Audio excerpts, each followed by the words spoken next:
Nous voici le lundi 2 juin 2025 pour la première journée sur les traces des résistants dans le Vercors. 135 élèves de 3e de 14 ans qui se retrouvent sur les lieux d'histoire et de mémoire de ce plateau. On a créé avec Ludovic Descamps, spécialiste du Vercors, un parcours itinérant.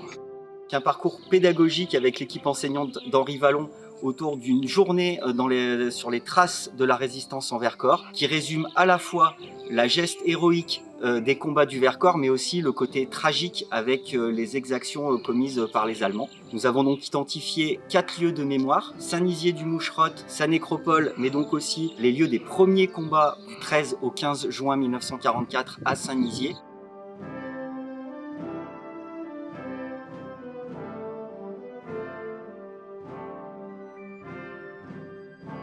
Puis Valchevrières avec les combats de juillet 1944 et le sacrifice du 6e BCA de la compagnie Chabal.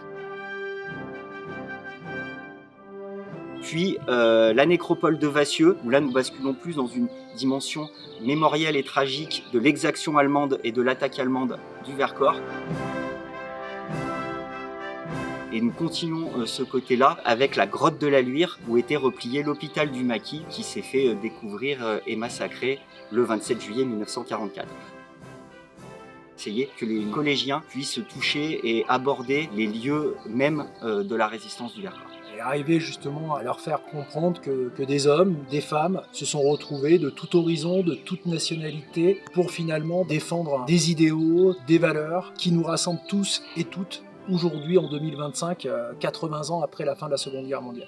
Moi j'ai trouvé ça très intéressant d'apprendre comment les résistants ont pu vivre pendant que les Allemands envahissaient la France.